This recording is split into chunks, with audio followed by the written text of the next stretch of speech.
In short, you think Australia needs to prepare for war tomorrow? Absolutely. 皆さん、こんにちは。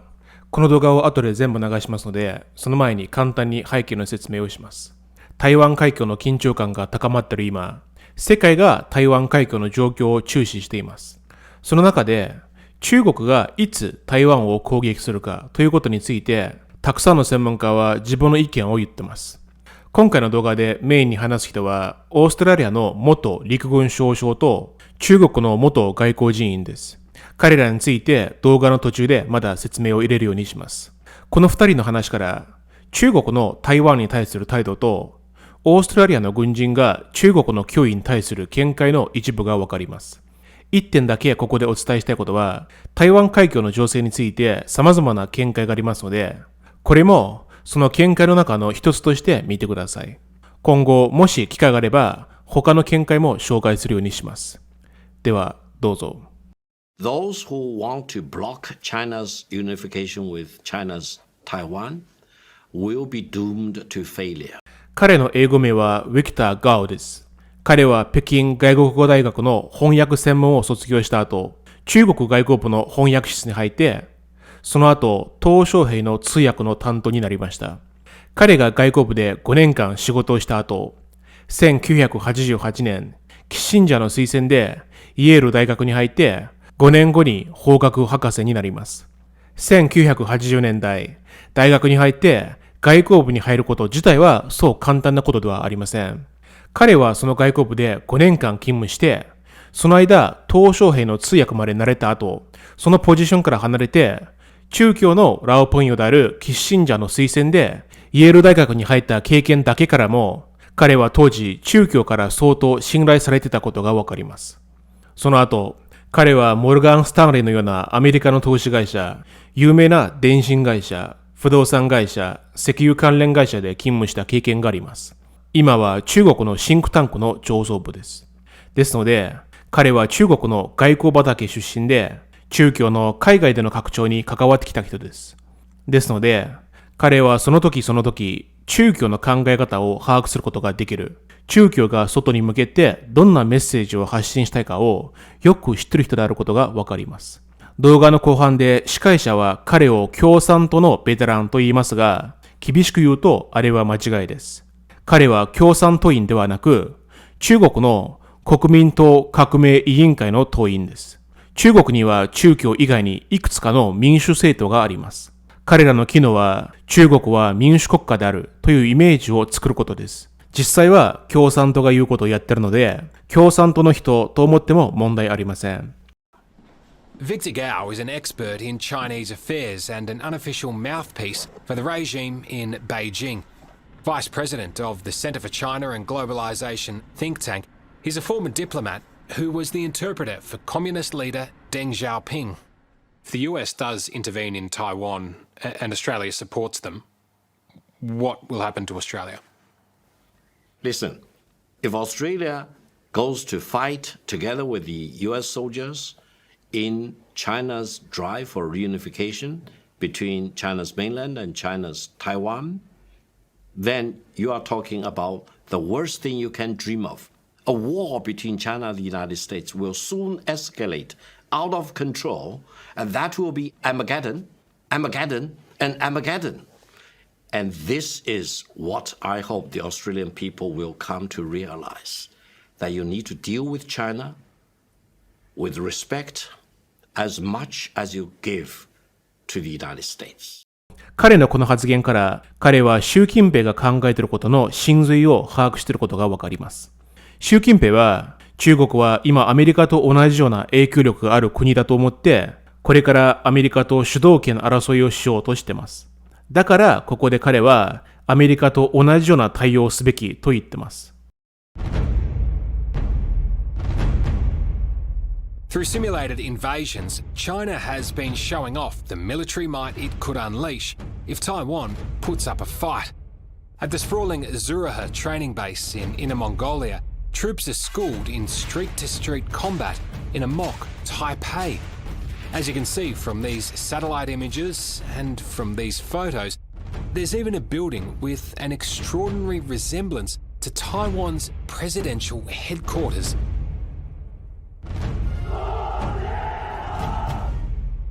It's all designed to send a message. We are armed, we are ready, and we can make a move whenever we want. Let the Chinese people do their mission. Let China's mainland unite with Taiwan, and that will make the Chinese, the Americans, the Australians, and mankind as a whole happier and safer. You said Australia should show China more respect, but it sounds to me like you want Australia to kneel down before China and fear them. Absolutely not. I think China probably at the heart is a country of pandas. 中国はパンダという話を聞いたときに警戒しないといけません。パンダといえば多くの人は竹を食べている可愛い動物と思い出します。忘れてはいけないのはパンダは肉食類のクマです。猫ではなくクマです。ロシアは北極熊と聞くと怖いと思う人がいるのに、中国はパンダというと可愛いと思うのはパンダの外見に騙されているからです。中共は都合がいい時にパンダを持ち出して自分には攻撃性がないと嘘をつきます。Do you really want to fear panda? Do you think a kangaroo will fear a panda? Probably not. A panda probably will run away in front of a leg-kicking kangaroo. This is what we will get all the time from, as people say, the panda huggers. I believe that the Chinese Communist Party's aim is to be dominant in this region and perhaps dominant in the world. And this is a zero-sum game. It must remove America from the Western Pacific in order to be dominant in this region. Simple as that. Few have a handle on the strategic perils of the Taiwan issue, quite like Australia's former Major General, Jim Molan. このジム・モランはオーストラリア・ニューサウスウェルズ州の上院議員です。彼はオーストラリア陸軍の元少将で、イラクに派遣され、多国籍軍の最高責任者になった経験もあります。イラクからオーストラリアに戻った後、オーストラリア軍の顧問にもなりました。彼はオーストラリアからもアメリカからも勲章をもらったことがある経験裕福の元軍人です。以前、皆さんに紹介しましたオーストラリアの国防長官と同じように、彼も中国の脅威を常に警戒している一人です。A lot of experts are looking in the crystal ball at the moment, trying to figure out if and when there would be war over Taiwan. When do you think this is likely to all play out? Fundamentally, given the power that they have now in their military, they could act any time from now on. And that's what frightens me more than anything. So if a move on Taiwan does happen, how's it likely to play out? Jim Molan believes there are three likely possibilities. The first scenario is what I call the incremental model. China places a blockade around Taiwan, a no-sail, no-fly blockade, says to Taiwan, OK, well, you can happily go bankrupt Taiwan, and let's see what the Americans do. Now, the Chinese can back off if the Americans come through with overwhelming force, which I don't believe they can. But until then, China may be able to achieve its aim without fighting. The second scenario is a sudden attack, a Pearl Harbor type attack, to take out all the American bases in Japan, in South Korea and in Guam. And then they turn around and say to Taiwan, well, what do you reckon, Taiwan? Do you want to be destroyed by us? The third model is to do them both. The second China starts targeting US military assets, surely then it's a very slippery slope towards all-out nuclear war. No, I don't believe that's the case.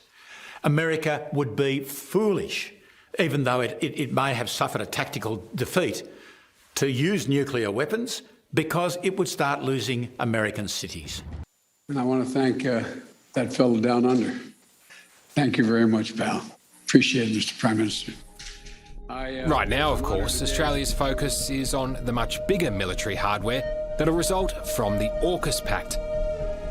It'll be a couple of decades yet before the cementing of the relationship with our two most trusted allies results in shiny new nuclear submarines. Former Major General Jim Molan fears that's far too late. It's excellent to have something out there in the future, 10, 20 years away. The question I've got is, what are we going to do for the next war? And the next war is not going to be 10 or 20 years away. It's going to be in the next 3 to 10 years. My estimate is in a serious fight, the Australian Defence Force only has enough missiles for days. This is not going to be resolved in days. And of course, we're not big enough. We should expand the Defence Force significantly. It's a pretty bleak picture you paint. It sounds like we're stuffed.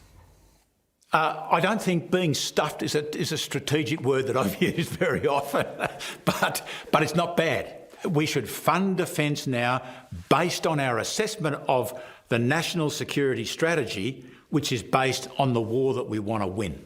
In short, you think Australia needs to prepare for war tomorrow? Absolutely.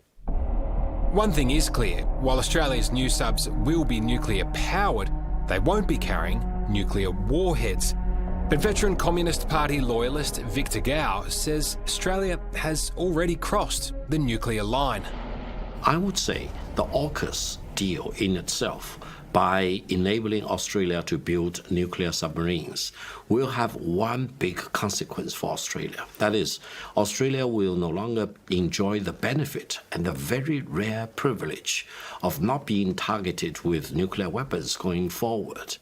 I think you're comparing oranges and apples there. Australia is doing a deal for nuclear-powered subs. They're not getting nuclear weapons. Why should Australia then be a target of nuclear weapons?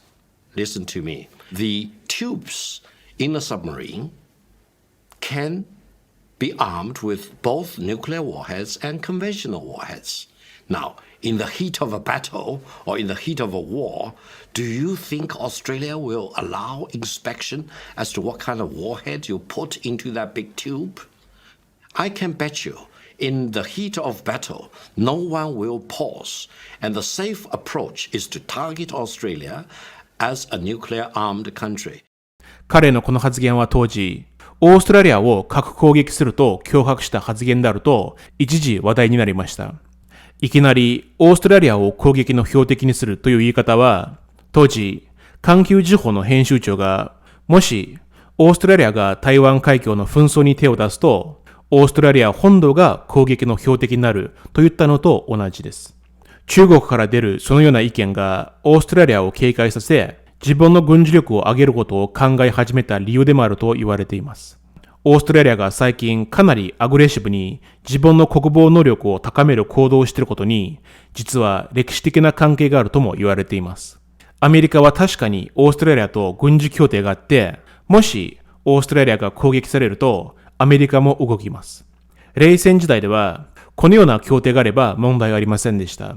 なぜなら、ソ連の海軍にはオーストラリアまで軍事攻撃できる実力がなかったからです。でも、今中国の拡張は地理的に考えるとオーストラリアにとって直接な脅威になります。ですので、オーストラリアが置かれている状況は冷戦時代と比較すると完全に変わったとも言えます。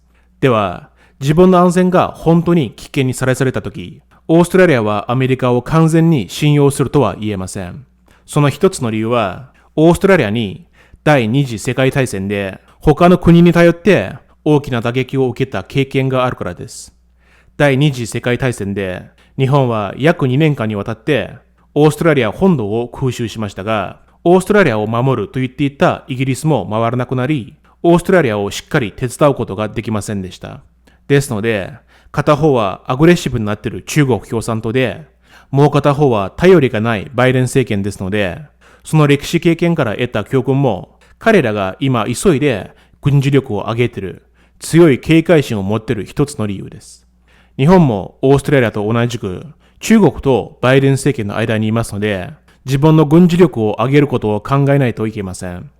バイデンがホワイトハウスに入って曖昧な政策を取り始めたとき、アメリカのような世界リーダーが曖昧な政策を取ると、世界が逆に不安に落ちて、各国が自分の軍事力を上げることに走って、逆に世界が不安定な情勢に落ちてしまうという話を皆さんに紹介したことがあります。今、世界はまさにその方向に向かって進んでいます。これからもこのような話をしてきますので、ご興味がある方は、ぜひフォロー、コメント、拡散をお願いします。また、このチャンネルを応援していただける方は、ぜひメンバーシップもご検討ください。では、また次回お会いしましょう。ハロノタイムズがお届けしました。